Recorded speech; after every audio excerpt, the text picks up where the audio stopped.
App ద్వారా ప్రధాని ఎన్నిక ఇదెక్కడి మాస్రా మావా?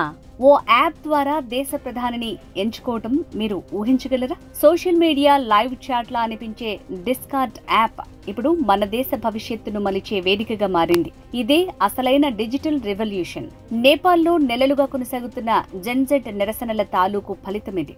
హింసాత్మక అల్లర్ల అనంతరం నేపాల్లో తాత్కాలిక ప్రభుత్వానికి ప్రధానిగా మాజీ ప్రధాన న్యాయమూర్తి జస్టిస్ సుశీలా కార్కి బాధ్యతలు స్వీకరించారు.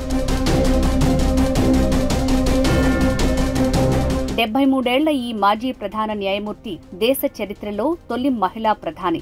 అలాగే ప్రధాన న్యాయమూర్తిగా సేవలందించిన తొలి ఏకైక మహిళగాను జస్టిస్ సుశీల నిలిచారు. మారుమూల గ్రామంలో సామాన్య కుటుంబంలో జన్మించిన జస్టిస్ సుశీల 1975లో భారత్లోని బెనారస్ హిందూ విశ్వవిద్యాలయంలో రాజనీతి శాస్త్రంలో మాస్టర్స్ డిగ్రీ చేశారు.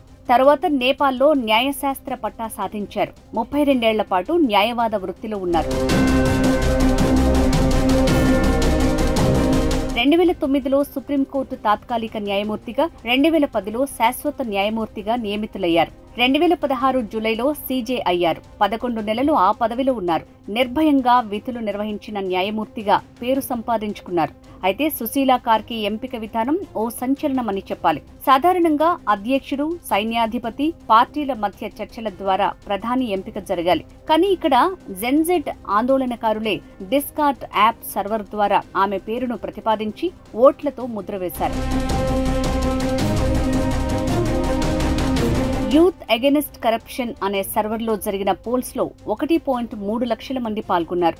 నేపాల్కు సంబంధం లేని ఓటర్లు కూడా ఉండొచ్చని అనుమానం ఉన్నా ఈ ఫలితాన్ని అధికార వ్యవస్థ సీరియస్ గా పరిగణించింది.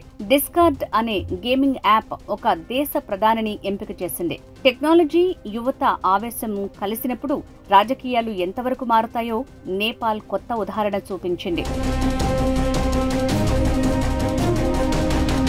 ఒక యాప్లో ఓటేసి ఒక దేశానికి ప్రధానిని ఎంపిక చేసిన ఈ ఘటన 21వ శతాబ్దపు రాజకీయ ప్రయోగంగా చూడాలి. అయితే ఈ ప్రక్రియలో లోపాలు, ప్రమాదాలు కూడా ఉన్నాయి. డిస్కార్డ్ యాప్లో ఓటింగ్ చేసిన వారంతా నేపాల్ పౌరులే అనే గ్యారంటీ లేదు. అంటే బయటి ప్రభావం ఉండే అవకాశం ఉంది. అదీ కాకుండా యాప్ని ట్యాంపరింగ్ చేయటం, మ్యానిపులేషన్ చేయటం కూడా సులభం. అందువల్ల ఈ విధానం పారదర్శకత, నమ్మకంపై అనేక ప్రశ్నలు లేవనెత్తాయి.